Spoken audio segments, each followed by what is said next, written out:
Welcome to Real Talk with Sean, everybody. This evening, I have the pleasure of speaking with Mr. Kristian Smith, who is a cultural creator. He owns P Squared Clothers, Holy Smokes Movement, which is online. It's an awesome show. Y'all need to look at that or listen to it. And then he's also a pastor. And that's what I want to talk to him about, the pastor side of him. Thank you so much for joining me, Kristian. Oh, I'm glad to be here. I'm glad to be here, Sean. Thank you for having me. I appreciate you. Absolutely. Yeah, and I before I start, I want to let you know that I love what you're doing. And Thank you. in my opinion, I think it takes a strong person, and in your case, man, to stand up, a black man at that, because the black church, I mean, I'm black. So I grew up in a black church. I only can speak for that. And I hate to say it, but it is kind of different. Oh, yes, it is. So with that being said, I want to tell you how strong I think you are as a black man for standing up and speaking out and speaking your truth, because speaking against what I learned in church and the way churches were, right, that's a big deal. And I'm like really proud of you for standing up and speaking out and making people that feel uninvited feel welcome and invited. And I love that you're doing that. I appreciate that. I definitely appreciate that. It's definitely a journey. It comes with a lot of ebbs and flows, a lot of losses, a lot of gains. I wouldn't trade it for the world, though. I love it. I love it. I like that you said a lot of losses and a lot of gains. And I mean, they go hand in hand when you're doing what you do. Yeah, absolutely. For real. And the losses hit first. Yeah. So I had to take all the loss. Well, I take a lot of the losses in the hopes that I would gain. So that's been a very interesting part of the journey too. But you didn't stop, which, through those losses, and especially the fact that you said the losses came first. And for a lot of people, those losses would have made them quit. And so that, again, is what makes you strong, to stand in your truth. And that's when you know somebody really believes in what they're saying and what they're spewing. So I love it. I love it. Thank you. Were you raised in church? Oh, yes. I'm a preacher's kid, 5th generation.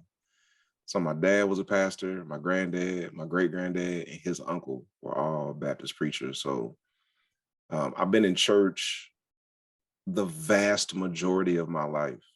I took 3 years off right before I started my church because I was done with church when I left. Okay. I was like, man, this ain't for me. And so yeah, I've been in church for most of my life. Absolutely. So when did you start to notice that? You just said that you were done with church. So what got you to that point after being raised in church and so many pastors in your family that you were like, I'm completely turned off. Like I'm this ain't for me. Yeah. So I was raised by my parents to be a critical thinker. Okay.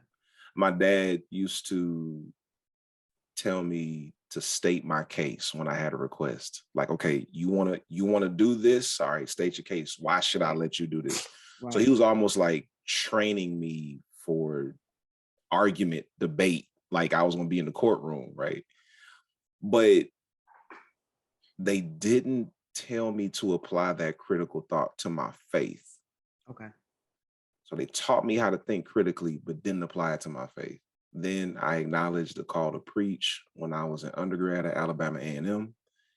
And my dad told me when I acknowledged my call to preach, son, a call to preach is a call to prepare. So at some point, I want you to go study theology. I want you to go to school. I was like, cool. So my dad passed away from the time he told me that to the time I actually went to seminary. When I got to seminary, my school gave me permission to apply my critical thought to my faith. And then they equipped me with the tools to do the inquiry. Okay. So that was it. From there, it was like, oh, I can start asking these questions. Right. And, I had to be challenged at first because there were certain statements that my professors and my classmates made where I was like, what? Y'all said what? you did, God did what? Jesus what? You know what I'm saying? Like I was bugging, but I didn't run from it because it was like, this is so fascinating to me because I was raised to believe in God in a certain way. And I was raised to practice my faith in a certain way. And then I encountered all of these people at McAfee School of Theology, at Mercy University, who believed in God like I did, but that played out in like totally different ways. And it was just foreign to me because I was raised in what I call a theological echo chamber. It was like the theology was just bouncing off the walls. Everybody was saying the same thing. And what you said came right back to you. Right. So there was nothing coming in that was challenging what we were experiencing chamber. So when I got in that space and I was being challenged, also being equipped to ask the questions, it just started this whole trickle effect. And my theology shifted. And I decided I could not continue ministry the way that I practiced before I got to seminary. It's like, I cannot get this degree and then go back out and do the same thing I was doing before I came in. Okay. So I started sharing my theology publicly, like on social media platform, well, Facebook. I had a weekly vlog I did called Christian Conversations for a couple of years. And it was very controversial. And like I did it on Facebook. So for people who understand how the different social media platforms work, Facebook was not very receptive. I can only imagine. Yeah. So I got called a lot of names. One of them I embraced. I got called a heretic so many times. I actually embraced that title. I was called the Antichrist, the enemy of God. I mean, just anything you could think of. People told me and continue to tell me to this day, people's blood is on your hands, all this stuff. Oh, wow. Yeah.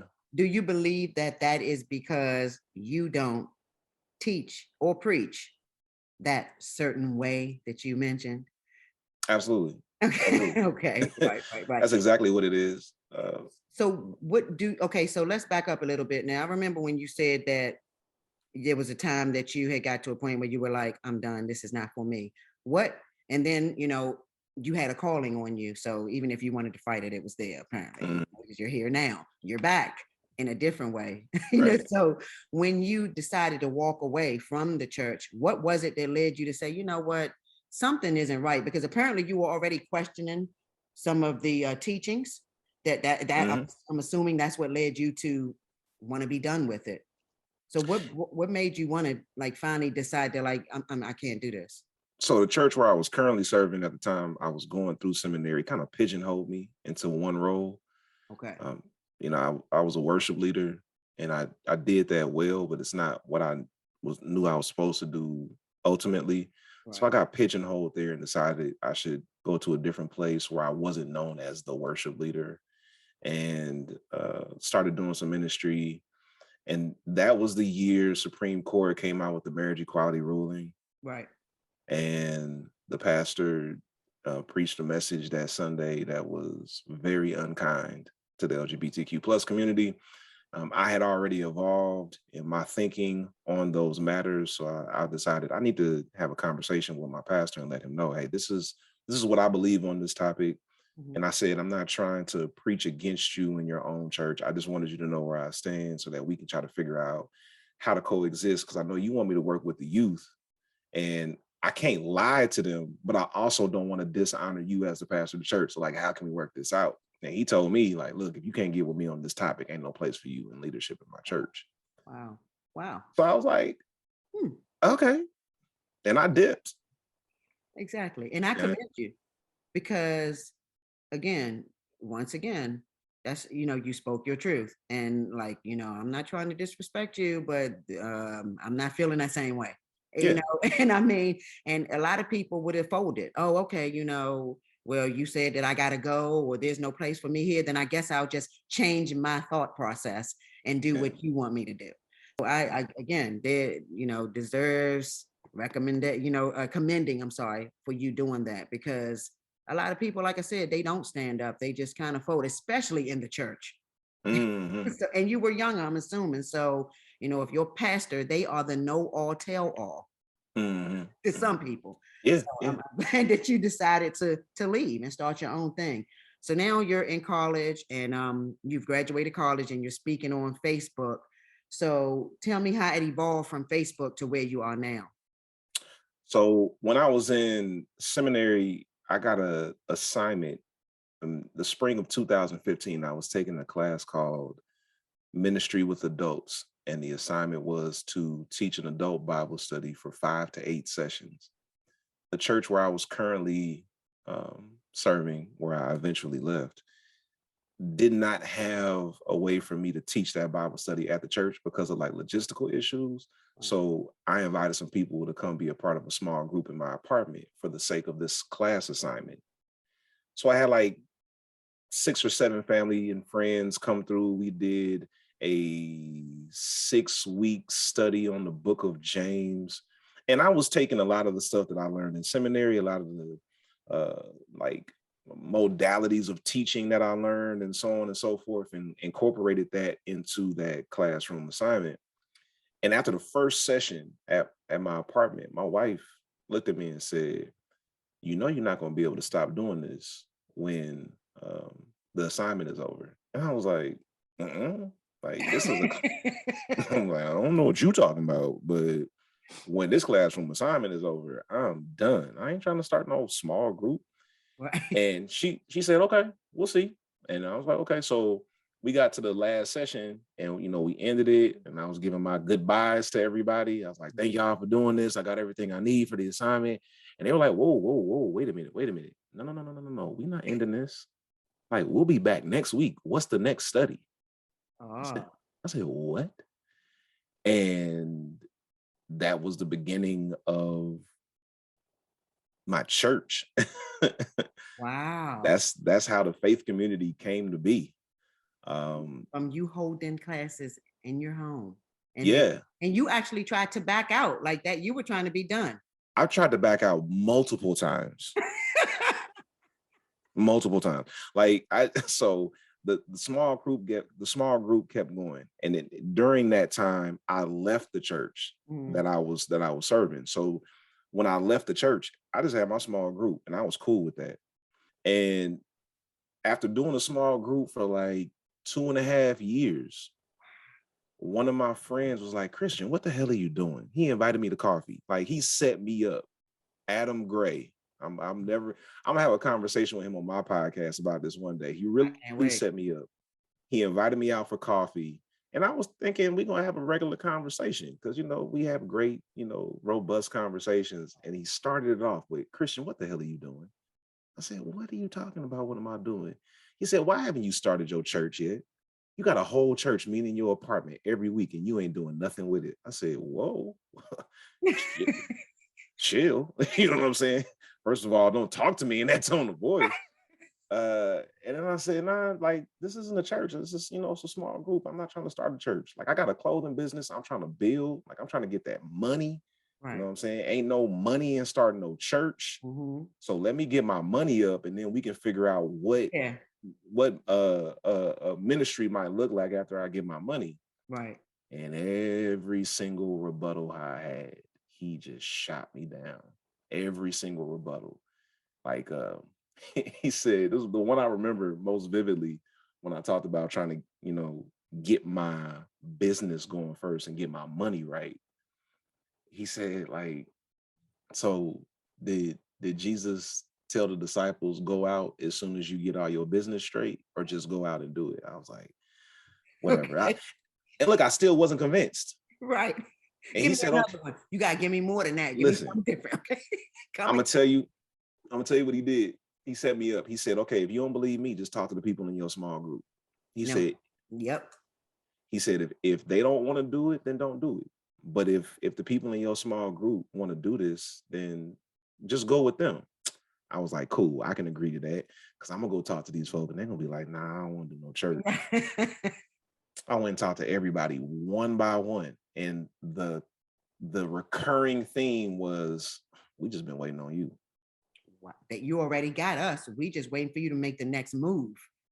I was like, man, Sucked in. That's it. I was like, okay, let's figure out how to Wow. start a church. So it's been on and popping ever since then. Yeah, yeah.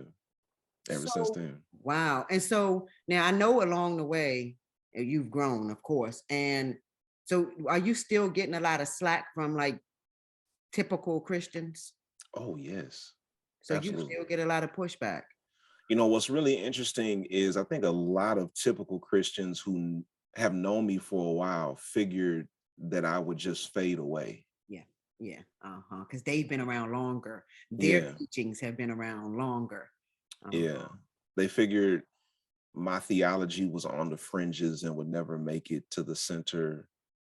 And eventually I would either come back around to the real truth, Right. or I would just keep going down this path and ultimately live in oblivion. Right. I like how you said that, the real truth. Yeah.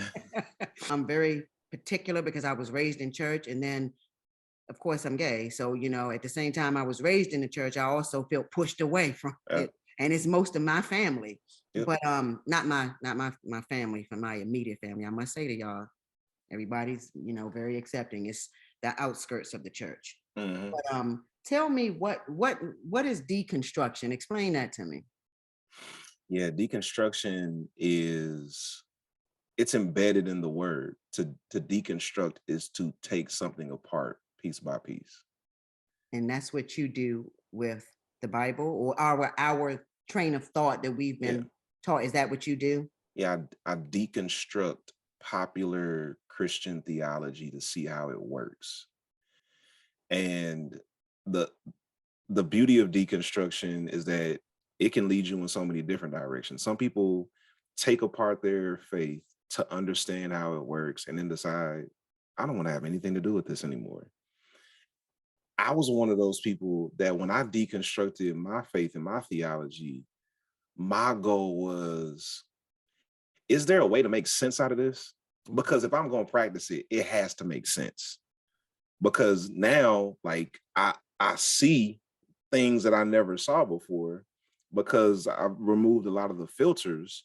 So, Yeah. how is there a way to make sense of this? And if there is, then I'll practice it. But if I can't make sense out of this, I'm not doing this anymore. Yeah. And so that's what my deconstruction process looked like, because our churches give us a prepackaged theology, and they tell us to just abide by it. Don't ask questions, don't read in between the lines, don't go to that part of the Bible that we don't really emphasize and ask us questions about that, right? Just do what we tell you to do the way we tell you to do it. That is the way. I mean, and I'm for the most part, there is no one that has been raised in church from a child that can't say that that is not true. Oh, yeah. I mean, that is the way we were taught. And when you say if it has to make sense, you know, Christians will tell you that, it may not make sense, but you have to have faith. How do you believe those two go together? Because it may not make sense, but you Mhm. just believe. That's what you believe they teach us. It's the same stuff that they teach us. Yeah, yeah, absolutely. Like, that goes back to the classic comeback of lean not into your own understanding. Right. Exactly. Yeah. Okay. That's I the like that. You're church's right. favorite cliche. And so do you believe they use terms like that in order to, because they really don't have explanation of things? Yes. So they find things to kind of make us just believe it. Like you said, Yes. lean not into your own understanding. Okay. Yes. Yes. And you go So further than that. absolutely. Absolutely. So the first thing they do is convince us that the Bible can't be questioned. Right. I was And going to then about and that. then when we ask a question, they hit us with a Bible verse, knowing that we've already been conditioned not to question the Bible. Yep. So that's the one they always lean to, but they are the one they always go to, because we've already established the authority of the Bible in this space. So when I give you a Bible verse, that's the joker card. That's the big joker. Once I say this, you can't ask me nothing else. So lean out into your own understanding. The Right. problem is the way we interpret that passage. Like that doesn't mean don't use common sense. It means there are some mysteries in the world that we'll never understand. Exactly. And when it comes to those mysteries that are beyond our comprehension, don't try to lean to what you think you know and try to put your spin on it and make that the truth and make that the fact. You Right. know, be open to the mystery. But there's some stuff that we know. Mhm. So when I know it, why would I act as if I can't lean into that? That's true. Right. Yep. Like I know that my LGBTQ plus siblings are fully human beings who deserve the same rights as everybody else. I don't need to debate that. So in that instance, I'm gonna lean to my own understanding. Okay, right. Right. You're going to use your brain and lean into your own understanding. Exactly. I like it. I like it. And I know for a fact you get a lot of pushback. I mean, on that one topic alone, we could, just go ahead and set you on fire just from just from loving LGBTQ. I forget the letters. I'm sorry. I don't want to get in trouble. I just LGBTQ plus. I say Q plus. Yeah, there we go. Q That's the plus. way I shorten it. Yeah. You said something about the Bible. Mhm. Sacred but not sovereign. That's it. That's it. So when you preach from the Bible, how do you use it? Do you use it as just an outline, As a reference. as a reference? Okay. Yeah, I use it as a reference. The Bible consists of people's stories about their experiences with God set in a particular cultural context Right. in a particular era of time. Right. And that's okay, right? Like that doesn't make it any less sacred for me. It actually helps me to appreciate it even more. Mhm. But I don't see the Bible as God. And I feel comfortable questioning God. Mhm. So I'm sure gonna question the Bible, right? So when I preach from the Bible, I come at it with a lens rooted in the greatest commandment. Like that's that's the backdrop for everything that I do. So if you listen to my podcast, Holy Smoke, Cigars, and Spirituality, we give one rule at every episode, and it's rooted in the greatest commandment, the book that I wrote, Breaking All the Rules. It's an introduction to greatest commandment theology, which Jesus says the greatest commandment is love God with your heart, soul, mind, and your strength. And the second part is like it or equal to it, love your neighbor as yourself. And then Jesus says everything in the law and everything in the prophets hinges on these two. So it's not two different commandments, because people like to say, yeah, they like to say, oh, it's love God. That's the main thing. And then love your Right. neighbor. Right. He said, no, no, no, no. He said, everything hinges on these two. And he said, the second one is equal to it. So your love for God is expressed through how you love your neighbor. And your love for your neighbor is a reflection of the love you have for yourself. So loving yourself is at the core of the gospel. So true. You can't love God in a way you don't love your neighbor. You can't love your neighbor in a way you don't love yourself. That's true.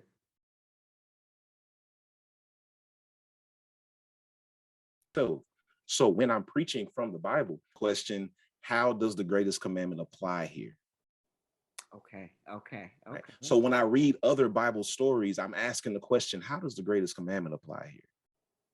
And sometimes the greatest commandment applies in a way that I can affirm that Bible passage. And then sometimes the greatest commandment applies in a way where I got to push back against that Bible passage and say, you know what, this is some bullshit. Right. Right. Right. You call it for what it is. Yeah. Mm-hmm.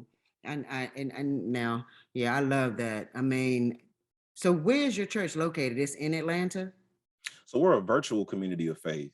Oh, And we have one in-person gathering the last Saturday of each month. But all of our community building is virtual. We on Google Meet, Facebook Live, YouTube Live. We got Facebook groups where people gather and talk about different topics. Yeah, we're virtual. So we have members all over the country. so tell everybody where they can find, where they can find you and follow you so that they can virtually attend because y'all, Yeah. I'm telling y'all, follow him, listen, because I love listening to his page. I'm telling you. I And some of the appreciate that. stuff, I mean, I thought it, but you say it. I Yeah, love it. I love it. So tell everybody where they can find you, follow you, all of your yeah. information. Give us everything. All right. So if you're interested in the congregational part of it, right? The church part, Yep. then go to thefaithcommunity.org. Right. The Faith Community is the virtual ministry that I founded and I pastor. If you're interested in the podcast, right? Because a lot of people in my target market don't want to do church, Right. but they still want to engage the theological conversation and talk That's about what we faith. need. So Holy Smokes is a good landing spot for a lot of people in that area. So go to holysmokesmovement.com, Okay. right? From either of those websites, you can get to Facebook, Instagram, podcast, text to connect. Like you got options when you get to those two places. So those two are the compass for everything you want to find related to me and faith and ministry. Thefaithcommunity.org for the church and Holy Smokes Movement for the podcast community. Awesome. And then tell us about the clothing line, because I'm telling you, he be clean. Yeah. He looking fresh, y'all. So go ahead. I appreciate that. Yeah, psquaredclothiers.com is my clothing business. It is like a custom subscription service. So I work one-on-one with my clients to keep their wardrobe updated with the custom items that they need: suits, shirts, ties, pocket squares, belts, accessories, overcoats, tuxedos, pretty much everything from the neck down to the ground. That's And I'm a clothier and a stylist. So I not only can make sure my clients' clothes fit, but I make sure they know how to wear them. a lot of y'all need that. So please look him up. You need to wear your clothes the right way, please, Yeah. guys. All right. Yes. It's serious. I see you. And you looking clean. Listen, ain't nothing like a clean cut man. And if they clean cut, they probably smell good. Okay, girls? That's the goal. That's definitely the goal. But listen, I really, really want to thank you for your time and joining me. And of course, I'm going to continue following you and listening to you. I believe in you. And please don't ever stop, and y'all follow him. Thank you so much, man doing his thing. Of course, you're welcome. You're welcome. Will you promise to always spread peace and love in this world? Of course, spreading love and peace throughout the world is a part of my mission. So I make that promise to myself first. I work to develop love and peace within my own being so that I have something to share with the world.